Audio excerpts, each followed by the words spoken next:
Me alegra que esté estudiando con nosotros la palabra de Dios. Ella es nuestra única regla de fe y de conducta. Y estamos estudiando los medios de gracia y las disciplinas espirituales. Y no comprenderá todo si no estudia todo lo que estoy enseñando. Esta es la parte sexta de este capítulo.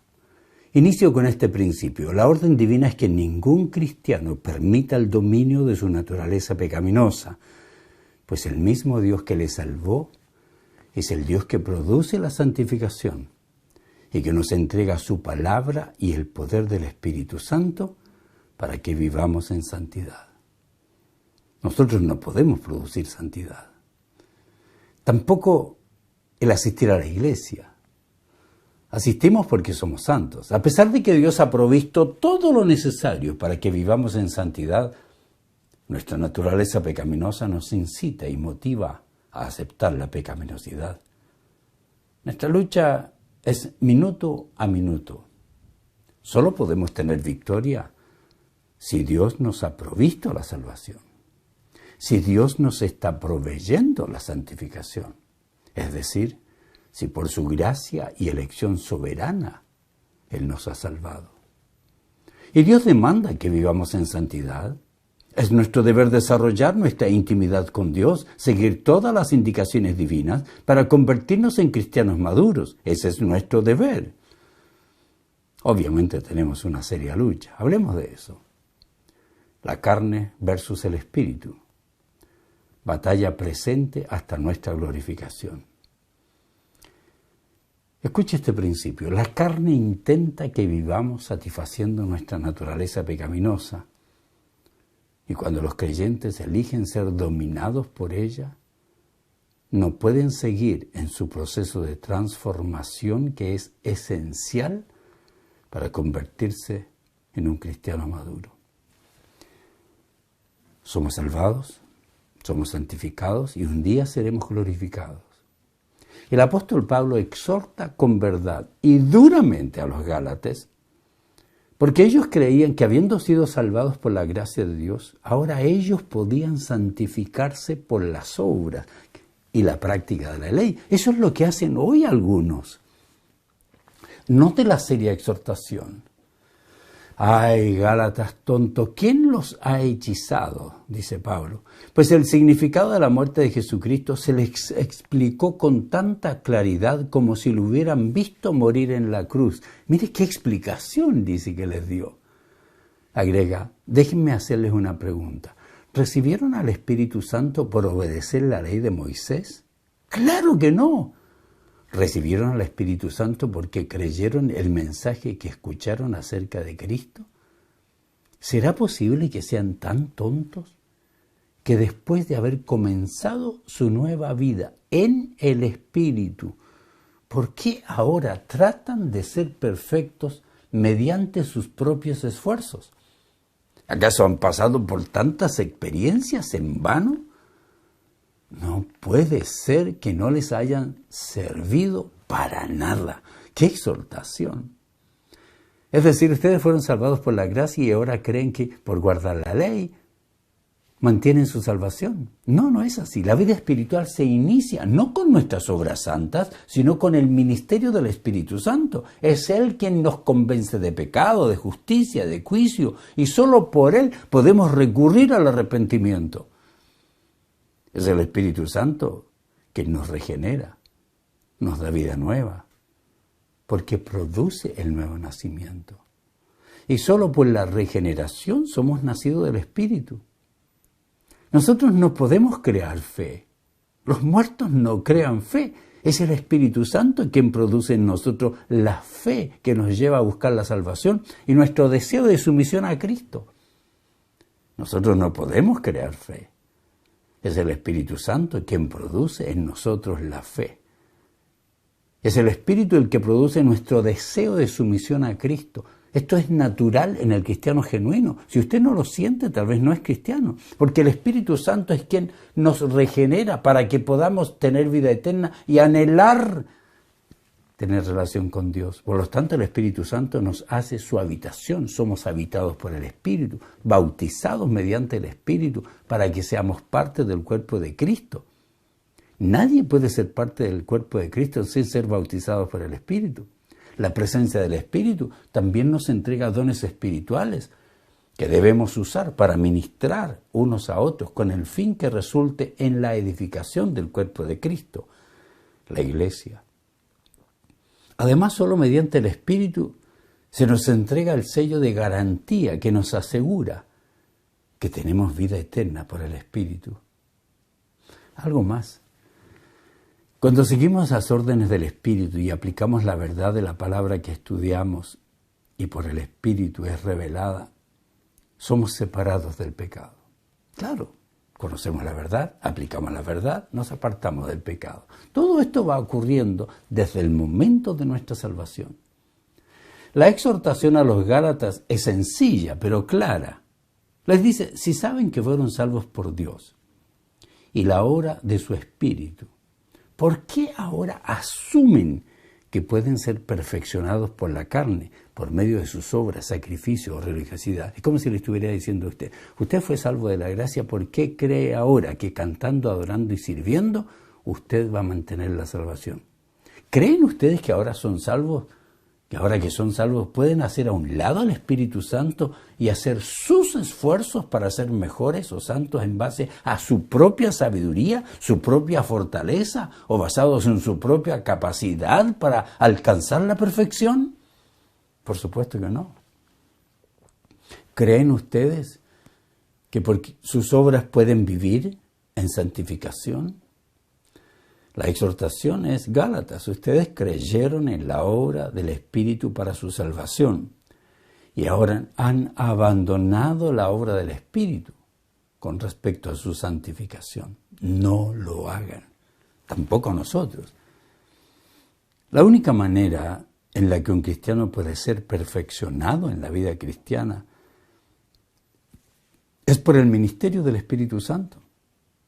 No es algo que usted puede producir por sí mismo. El Espíritu nos permite tener intimidad con Dios. El Espíritu que habita en nosotros nos entrega la iluminación esencial para poder comprender las Escrituras. Es el Espíritu, de manera personal, que nos guía. El Espíritu nos exhorta. El Espíritu nos motiva para que cumplamos la voluntad de Dios con alegría. El Espíritu está presente en nuestra interacción con los demás creyentes. Nos acusa cuando hacemos algo indebido. Ministra en nosotros a través de otros creyentes, a nosotros y nosotros a otros, a través de nosotros a otros creyentes. El Espíritu es quien nos guía y nos fortalece. El Espíritu intercede con nosotros constantemente, incesantemente delante de Dios. Todos esos ministerios son nuestros, por la obra del Espíritu, siempre y cuando no tengamos la osadía de apagar al Espíritu, como se indica en 1 Tesalonicenses 5:19. No debemos atrevernos a apagar al Espíritu, como se indica en Efesios 4, versículo 30. Ahora, cuidado, esto no significa que si los demás están cantando, adorando y llorando, y usted no desea hacerlo, usted está apagando el Espíritu. No.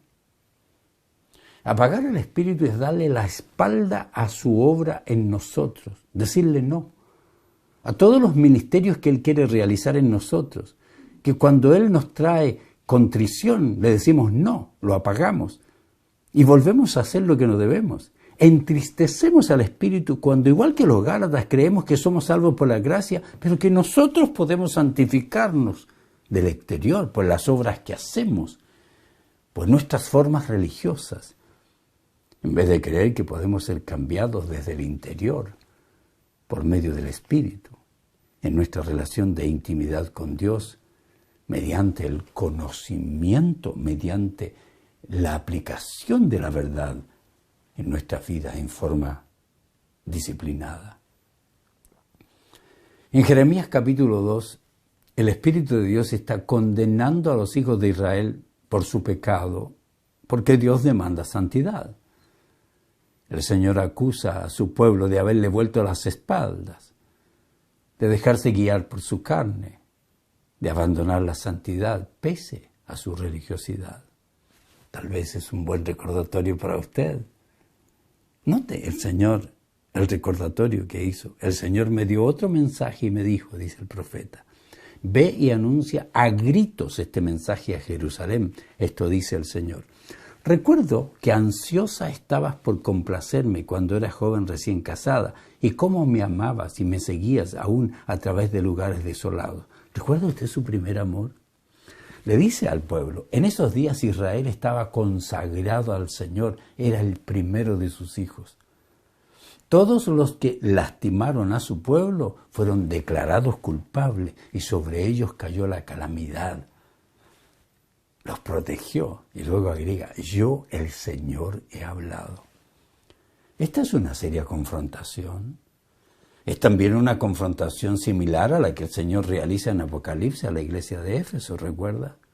Perdieron su primer amor, perdieron su temor, perdieron su deseo de agradar al Señor, no les interesa estudiar la verdad, no les interesa aplicarla, reaccionan humanamente, siguen sus ideas, no los mandamientos, prefieren otras ideas, sus gustos, sus pasiones.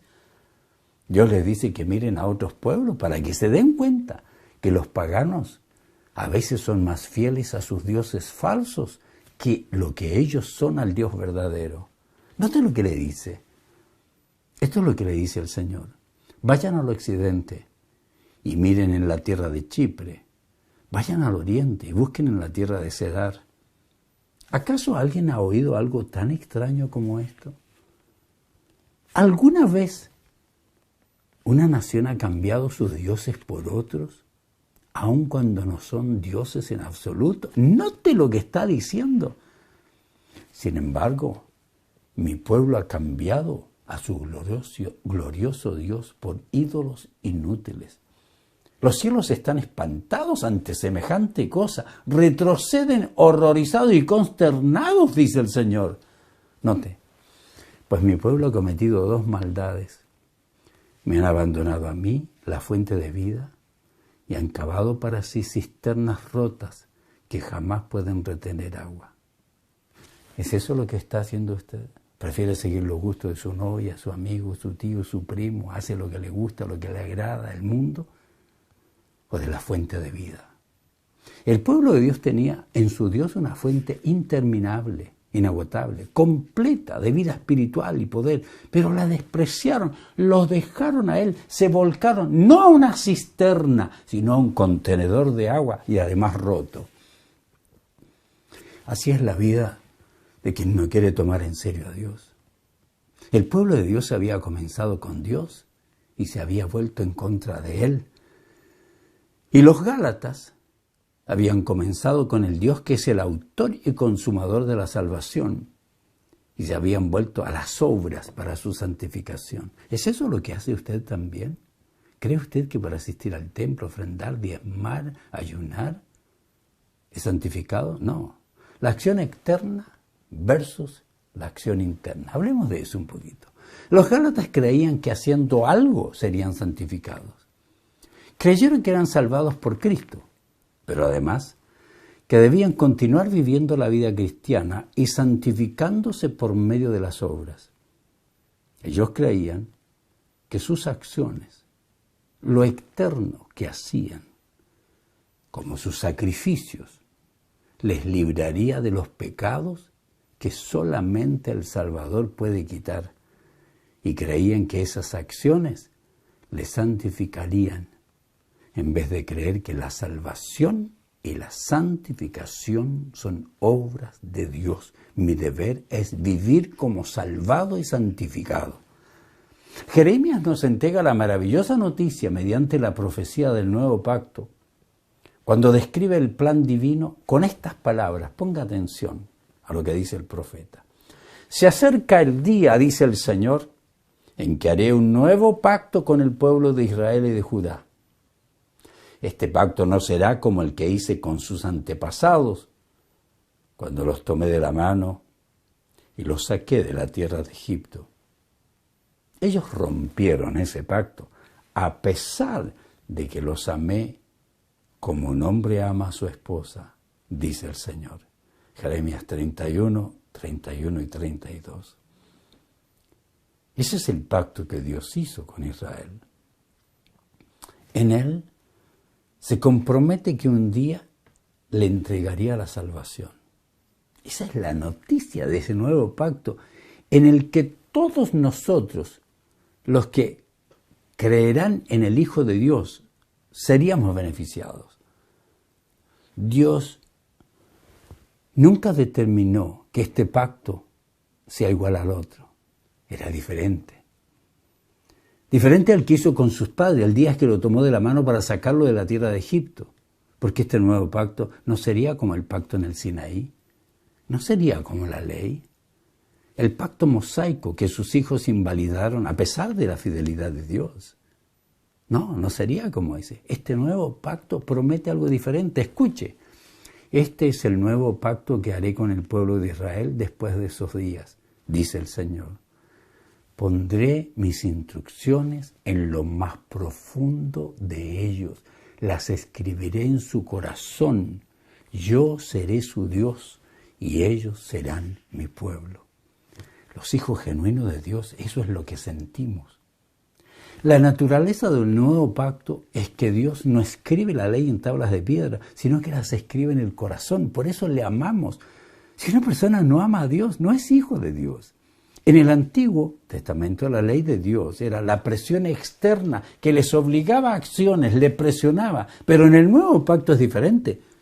En lugar de ser una presión para que el hombre haga todo esfuerzo para conformarse a la ley, en el nuevo pacto es una motivación que nace de adentro, es interna, es la nueva motivación, es la nueva vida, es esta nueva esperanza, nueva fe, nueva alegría, nuevo corazón que motiva a todos los hijos de Dios a tener acciones santas que no podemos cumplir sin la presencia de Dios en nuestras vidas. Esta nueva manera de vivir es maravillosa y es posible porque Cristo cumplió la ley. Él tomó nuestro lugar. Y por su gracia no solo nos entrega la salvación, sino también la santificación. El profeta Ezequiel revela la misma verdad. Escuche estas palabras que dice el profeta. Les daré un corazón nuevo, pondré un espíritu nuevo dentro de ustedes. Les quitaré ese terco corazón de piedra y les daré un corazón tierno y receptivo. Pondré mi espíritu en ustedes, para que sigan mis decretos y se aseguren de obedecer mis órdenes. Ezequiel 36, 26 y 27. Si usted no experimenta esto, tal vez nunca ha experimentado la salvación. Porque esto es lo natural en un salvado. Esta es la obra del Espíritu de Dios, pues cuando Él establece su residencia en la vida de un creyente, lo capacita para que anhele la vida de obediencia, que anhele estudiar la verdad, lo motiva, le da el poder para que anhele caminar en sus estatutos y guarde sus preceptos, no para seguir pecando. La vida del nuevo pacto entonces es vida en el Espíritu. El Espíritu que habita en nosotros se convierte en esa fuente viviente de aguas divinas que es inagotable, fuente que siempre está brotando de manera interminable. Fuente que se mantiene proveyendo todos los recursos espirituales que necesitamos y mucho, mucho, mucho más. Por eso un cristiano genuino anhela vivir para Dios. No somos santificados por guardar la ley, sino porque quien cumplió la ley vive en nosotros y somos santificados por el Espíritu que habita en nosotros. Y nuestro deber es andar en el Espíritu y desechar las obras de la carne. Cuando intentamos ser santos, realizando obras para ser santos, estamos tratando de ser lo que ya somos en Cristo, ya lo hizo Cristo. Cuando hacemos eso, elegimos la misma necedad de los Gálatas. No somos santificados por vivir cantando, adorando, sirviendo, estudiando la Biblia. Usted ve a personas, tal vez su marido, su esposa, sus hijos, sus padres, hacen eso. Y no viven en santidad. Somos santificados por el Espíritu de Dios. Por eso adoramos, por eso servimos a nuestro Dios. Cuando intentamos santificarnos por las obras, abandonamos la fuente de agua viva que nos provee el Espíritu Santo que mora en nosotros. Y nos volvemos a cisternas rotas, vacías, que no sirven para nada. En Gálatas 5, Pablo les está diciendo que no se dejen influenciar por quienes quieren que además de ser cristianos, se circunciden. Salvación por Cristo, pero obras para asegurarse de la salvación. Le dice, si ustedes dependen de la circuncisión para hacerse justos ante Dios, entonces Cristo no les servirá para nada, pues han caído de la gracia de Dios. Si usted cree que mediante las obras puede ser salvo, aunque ya fue salvado, está equivocado. La santificación no proviene de una obra externa como circuncidarse o leer la Biblia. La orden es no hacer cosas de la carne, sino obedecer la palabra de Dios. Y mientras más la obedecemos, más lugar damos al Espíritu, más dominamos nuestra carne. Mientras más le damos espacio al Espíritu en nuestra vida, más desaparece el dominio de la carne. En Gálatas capítulo 5, versículo 16, Pablo dice, digo pues, andad en el Espíritu y no satisfagáis los deseos de la carne. Andad es un mandato de tiempo presente. Implica que existe una práctica constante que debemos continuar día a día, minuto a minuto, segundo a segundo, andando, caminando, sometidos al Espíritu y su guía. Esta orden significa que debemos permitir diariamente, en todo momento, que nuestra vida sea gobernada y dominada por el Espíritu Santo. Cuando está discutiendo un problema, dominio del Espíritu Santo. Cuando le están tratando mal, dominio del Espíritu Santo. No tenemos que orar para recibir el Espíritu Santo, porque si no lo tenemos y queremos que venga, no somos hijos de Dios. Por una parte poseemos el Espíritu Santo, somos templos del Espíritu Santo, pero además debemos andar en el Espíritu. Y esa es nuestra obligación, y lo hacemos cuando comprendemos la verdad y la practicamos. Concluyo con estas importantes palabras. Andamos en el Espíritu cuando practicamos las verdades divinas, y mientras menos las practicamos, menos poder le permitimos al Espíritu en nuestra vida. Y mientras más aplicamos la verdad, menos dominio de la carne tenemos y más vivimos en santidad. ¿Está usted practicando estos ejercicios espirituales? Si necesita ayuda, no olviden contactarnos.